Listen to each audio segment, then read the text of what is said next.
Hi everyone, I'm Bryton. So I had a craving for apple pie and I thought, well, how about I make that once upon a time apple pie that I made that was Snow White themed from right at the beginning. I mean, it was one of those pies, actually it was one of those first posts that kind of took off and people were starting to recognize and notice the blog. I realized I hadn't actually made a video on how to show you how to make the apple pie. So to make this recipe, you're going to need to make your dough first. So to make this, you're going to need 2 1/4 cups of flour. Mix it in a mixer with 185 grams of softened butter. Mix it in with 1/3 cup of white sugar, 2 eggs, and a tablespoon of milk. Once that's mixed, just wrap it in cling wrap and refrigerate that for half an hour. You're also going to need 8 granny apples, 45 grams of butter, half a cup of sugar, 1 teaspoon of cinnamon, 1/4 teaspoon of cloves, and you're also going to need chipboard letters from a craft store. That way you can write out your once upon a time or whatever letters or words that you want to say. So I'm going to start by peeling these apples. So give me a few minutes and I'll come back. So in the saucepan, we're going to pop in the 45 grams of butter and let that melt. And then when the butter's melted, pop in your half a cup of sugar and give that a stir. Pour in your apple pieces and stir to mix that all together. I'm just going to pour just a little bit of water in the bottom. Pop in about a teaspoon of cinnamon, a dash of cloves, and stir to mix that.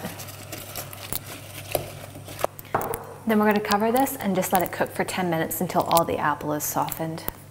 All right, so we've got all these letters. So what I like to do is lay them out first.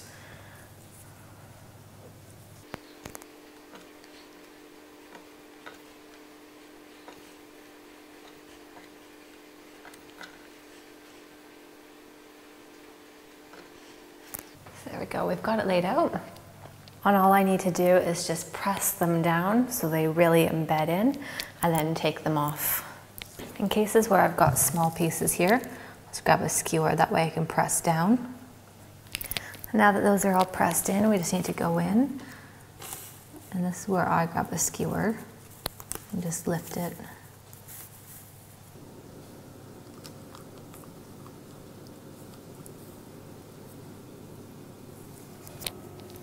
So that's what it looks like when it's been pressed in and all the pieces have come out. Now before I fill the pan with the apple, I am just going to cut out my dough, so I'm not having to do it once it's in the pan.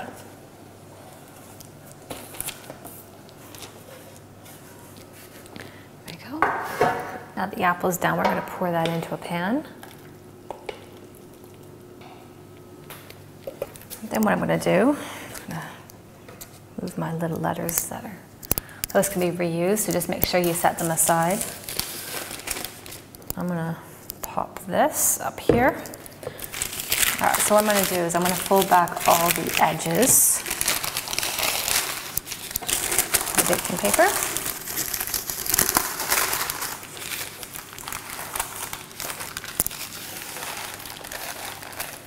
There's some support when it's going on.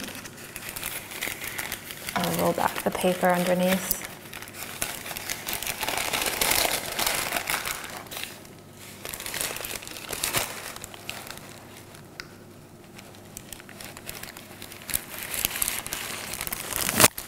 There we go. Now if you want to, you can grab a knife now and just cut the rest of the excess. Then we're going to pop this in the oven. This is preheated to 180 degrees. I'll just let this bake for 30 minutes.